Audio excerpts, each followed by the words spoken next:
Sup, you beautiful bastards. Hope you're having a fantastic Friday. Welcome back to the Friday Show. For you newbies that don't know, Monday, Tuesday, Wednesday, Thursday, I talk about world events, the news, and then Friday, it's about the conversation. I go through the past week of videos, the past week of stories, and comment back to your comments. I mean it when I say what we're doing here isn't just a show, it is a conversation. But before we jump into that, I wanted to address one of the things that have been requested over and over this week to talk about. It really didn't fit into any of the shows and the coverage this week, and I just wanted to kind of just knock it out of the way. People have been messaging me all week that the parents behind the Daddy05 and the Mommy05 channel are back. Without doing the 30-minute recap for everyone that doesn't know what happened, it is Family Vlog Prank Channel. There are 5 kids, and across their videos you found instances of what seemed like verbal abuse to some people, kids getting pushed, punched, tossed around, told to slap another one. The story blew up. Initially they blamed me. It would have never got this out of hand if it wasn't for that DeFranco guy. Then they removed that video, they issued an apology. There were reports that 2 of the kids were then given to their birth mother, who was fighting for custody. And for a while, the updates around that story were pretty much nothing. There were reports that there was a gag order, and then in this past week, they uploaded a new video to the Mommy05 channel. And the mom on the channel talked about them wanting to start up again. The dad in this situation, Mike Martin, then released a video on his gaming channel. He says his wife and therapist told him to get back into gaming. And a lot of people have been asking me what my takeaway from this is, and I don't know. I'm still bothered and disturbed by what I saw in the past in those now removed videos. The only reason I covered those stories was if there were any children in danger, I wanted them to not be in danger. And so as of right now, it looks like that part is being handled legally. And I feel like in general, they're trying to normalize themselves, they're trying to normalize the situation, evoke sympathy. You can just see that with what they're saying in the videos, how they're saying it, the music they use underneath it. The only thing I will say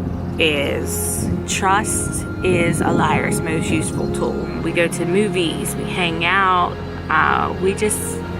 we're a regular family, and I think that's the hard part. When you do something like this, people tend to forget that you're real people. Daddy05 is severely depressed. He doesn't even want to get out of bed most days. And so you hear that sad music that maybe opens you up a little more. She says, we're just a regular family. She says, Mike has depression. It's been 2 months. The situation is no longer as fresh in everyone's mind. The emotions, maybe for a lot of people, aren't there. But it's important to remember the same person saying all of this stuff, trying to connect to an audience over sappy music. They are also still one of 2 adults that were responsible for 5 children who did, filmed, and profited off of content like this. What the fuck? I didn't do that! You tell me what you did! I swear to God, I didn't do that! Jody, So you were fucking up here too? No! You did it too! Take a joke! You're the only one in the house that can't take a joke and gotta act like a butthole! It's just a prank. So you all made me go through all this just for a stupid prank? I'm tired of this. You wanna go outside and play? I want everybody to leave me alone. I just want to be left alone so I can calm down. You know you don't hit girls. Yeah, But she's your sister, she don't count. Hey.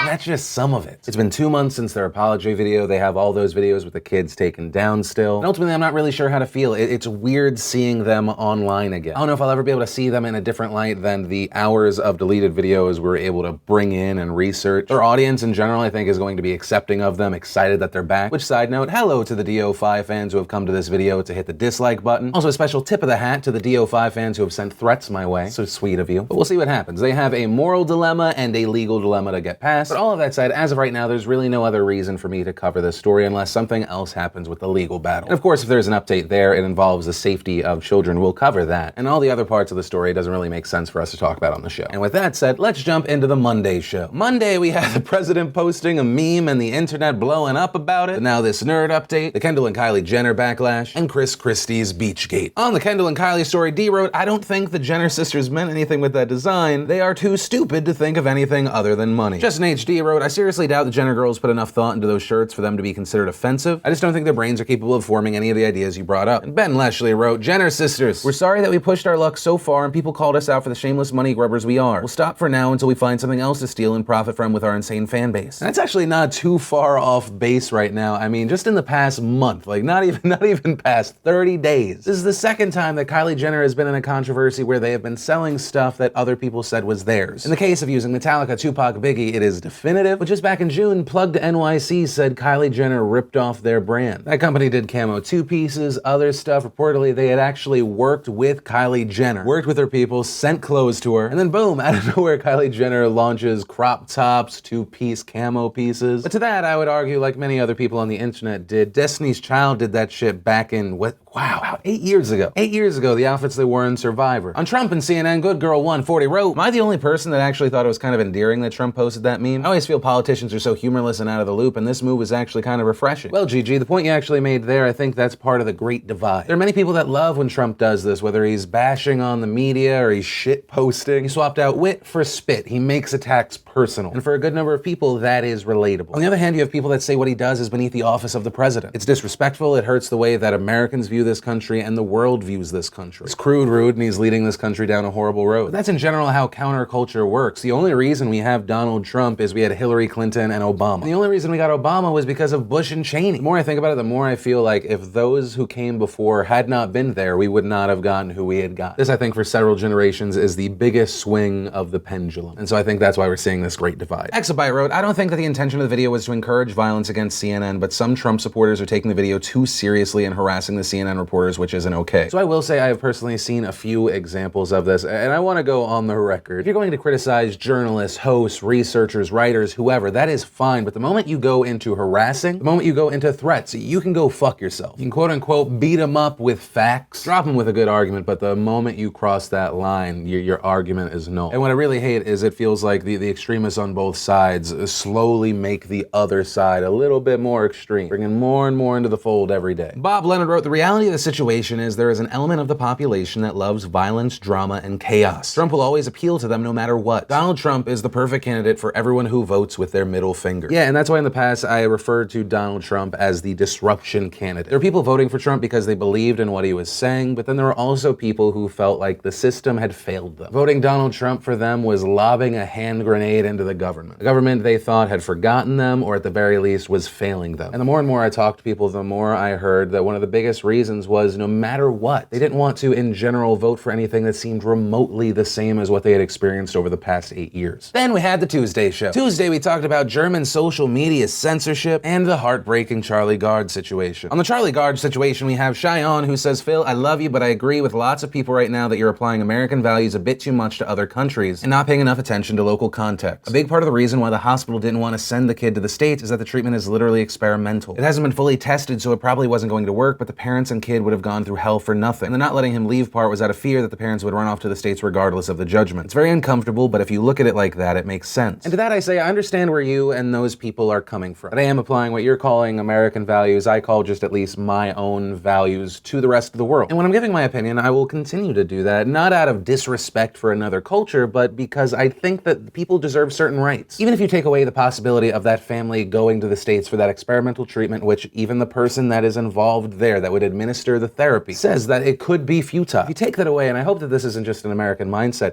if a family has the means to bring their child home so that that child can die with dignity at home, with family, not in a fucking hospital where they've been keeping this child, with family to just be in that bed that they had prepared for him for one night. We can't give him that. The government steps in the way. As far as the flight risk, I understand what you're saying. I imagine that if a government has the ability to keep your child from you, keep them in a hospital, not allow them to come home, maybe there'd be a way that you can make sure that they don't actually do that. I don't know. I understand when it comes to a story like this, there are going to be a lot of us that just don't see eye to eye. I saw this heavily debated pretty evenly. And ultimately I land where I land. I will acknowledge my bias in this as a father and a soon-to-be father of two. But no matter what, I just feel for that family. Too Popular writes, "I understand where Germany is coming from, but what they are asking for is quite frankly unreasonable. If we just look at YouTube and the fact that roughly 300 hours of videos are being uploaded daily, to ask for the company to respond to a video that may or may not contain hate speech within 24 hours is ridiculous. And Facebook wouldn't be any easier." So here's the thing. I know the point that you're trying to make, but you used wrong numbers. You said roughly 300 hours of video are uploaded to YouTube daily. That number is so wrong wrong, but don't worry, the real number is something that cements the point you're trying to make. One of the most recent reports said 400 hours of video are uploaded to YouTube every minute. Every damn minute. That's why whenever we talk about YouTube cracking down on videos, having to use automated systems, I get it. There's just far too much content for a human being to go through. And so in walks this German law where content, if it's not removed within 24 hours of a complaint, boom, you could face a 50 million euro fine. Meanwhile, 400 hours of video content to YouTube are being uploaded every minute. And they're just one of the many social networks affected by this. It's insane and frankly, I think unreasonable. Kevin J2 wrote, I think it's about time that someone takes a hard stance against hate speech. I do not believe people should have the rights to express such opinions or ideas at all. Free speech can be taken way too far. And it seems Americans are too brainwashed by their idea of the Constitution to see this. And on the other end, Icebobble wrote, I believe that even hardcore Nazis should be able to speak freely. Their arguments crumble in the light, so what do we have to fear from hearing their arguments? They're crazy and 99% of people disagree with them, so... And this isn't gonna surprise anyone. I agree far more with Icebobble. In the Cabin J, I say that the idea that we are brainwashed by the ideas of our Constitution. I almost don't know what to say. I disagree with your comment so much, it borders on me wondering if it was a troll comment. I personally believe that when you strip someone of their right to say something, you actually validate. If someone says, quote, I fucking hate refugees, they're this, and this, I think that person should be allowed to say it. Where are they coming from? Why do they think this? What facts back what they're saying? Any facts? Is it fake news? Is their experience different? Are they open to a dialogue? Are there bits of truth in the things that they are sharing with you, or is it all distortion? You have people wondering why countries in Europe want stronger borders, where there's this anti-migrant sentiment. Well, maybe the situation's different there, like in Italy. In Italy, migrant arrivals have jumped up 20% this year. The Italian Interior Ministry this week saying that 85,183 migrants had reached Italian shores. There are going to be people that are not a fan of that, and it doesn't help the conversation when people on the other side are saying, hey, you're being racist. That's hateful and shouldn't be allowed on the internet. And the reason I fight for the freedom of speech for those that I do not agree with, that at times I find disgusting, I think it's because everyone, whether they agree with me or not, should have the right to speak. And it also keeps in mind a future where you don't know if the goalposts are going to move, and then maybe what you're thinking, that's seen as hate. And ultimately, where I want to leave this story is on this final statement. If you are not willing to fight for the freedom of speech of those you do not like, for those you do not agree with, you do not really stand for anything. You stand for yourself and those that think like you, and if you're fine with putting yourself in this box, then that's fine. And then we had the Wednesday show. Wednesday, we talked about the CNN blackmail scandal, the Canada child sex doll controversy, the North Korean missile launch, and the Kardashian China revenge porn controversy. On the CNN blackmail situation, Henry wrote, this is absolutely ridiculous. If some random Reddit user makes a funny GIF and then the President of the United States shares the GIF, how does the story become hunting down the random Reddit user and not the fact that the aforementioned president shared said GIF? Well, Henry, I totally get what you're saying. I think the president is the bigger part of the story here. I think what CNN and K-File were trying to do was to say, hey, look at this person. This is a horrible person. This person is an example of people that Donald Trump looks to, that support him. Look how horrible they are. Essentially tear down Trump by association, which